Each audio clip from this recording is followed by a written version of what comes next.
Let me paint a picture of the news today. Today, the stock market is at an all-time high. A big tech company CEO's wealth increased by 22%, a few more millions, of course.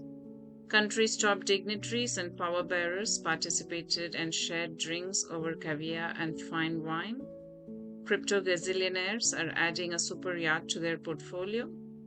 But on the other hand, a mom and pop store had to close down as they were making more losses by the day. A college graduate got rejected, and this was just his 100th job interview this year alone.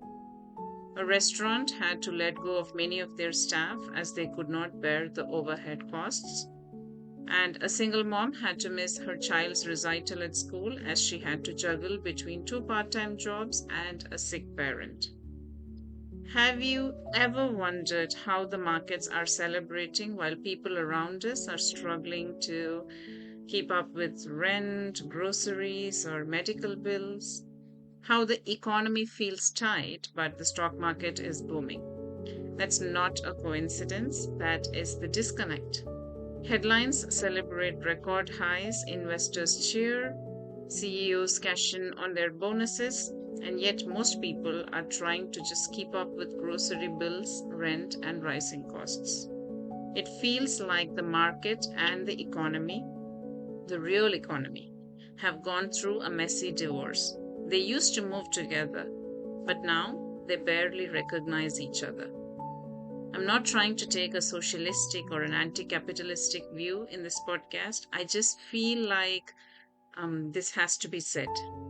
Every time the market hits a new high, we are told it's a sign of strength. But good for whom? Because when you look closer, the boom isn't built on productivity or innovation anymore. It's built on speculation, cheap credit, buybacks, a few institutions moving billions with the click of a button. Somewhere along the way, markets have stopped being a mirror of the economy. It became a mirror of power, a game where the rules were rewritten by those who already know how to play. And it's not that growth is bad or profit is evil. It's that when profits float too far away from people, the foundation starts to crack. You can't have a healthy economy when so many are just trying to survive it. Let's look at some of the reports that are out recently. Factories are slowing down while markets keep soaring. The S&P Global Manufacturing PMI showed contraction in mid 2025. Taiwan at 46.8, South Korea at 47.9, Japan barely above 50. In the US, it's been 7 straight months of contraction. Output is falling even as prices and valuations rise, a clear sign of detachment.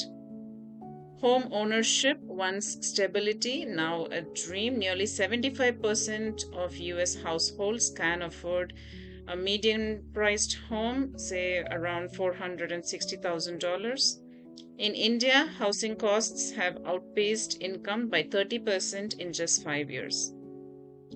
Singapore's median four-room flat now crosses 600,000 Singapore dollars.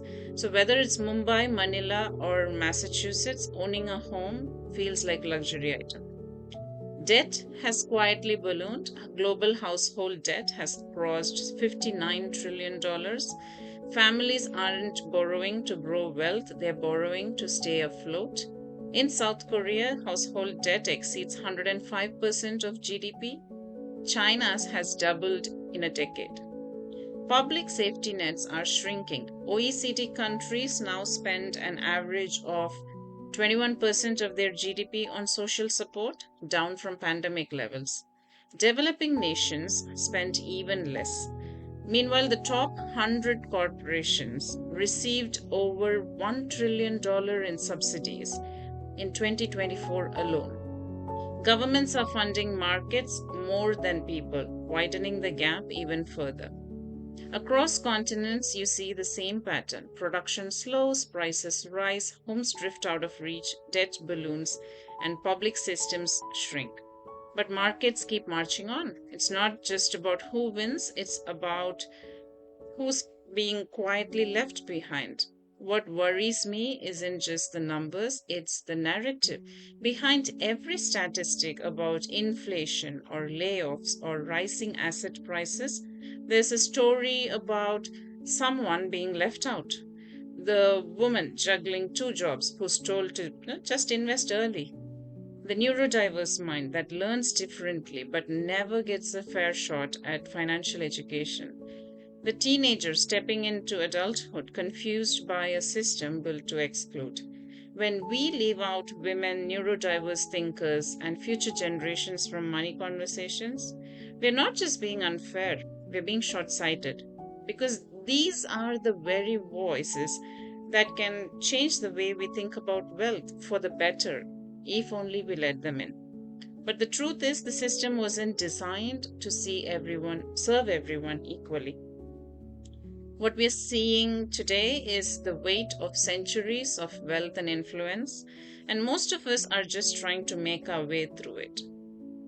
Watching the gap grow wider, seeing billionaire rockets rise while basic needs sink lower, it's easy to feel powerless. But I've come to see that awareness itself is power. Once you understand how money really moves, how markets are shaped, how the stories are sold, you stop being intimidated and you start seeing clearly. And when one person sees clearly, others begin to, awareness multiplies. Even a little bit helps. A conversation, a question, a pause before we buy into the next trend. That's where the real change begins, not with outrage, but with awareness, one mind at a time. Because the truth is, financial literacy isn't a luxury anymore, it's self defense. The rich don't just have more money, they have more information. And if we can bridge that gap, if we can share what we know, then we can start balancing the scales, one conversation at a time. Maybe the market doesn't care about people, but people, we can care enough to learn, to question, to include. Awareness is our rebellion. Inclusion is our investment in the future. And every time we teach, share, or even start a conversation about money, we are quietly rewriting the story of who gets to belong in the financial world. This is Geeta from Crypto reminding you that money is power, yes, but awareness is freedom.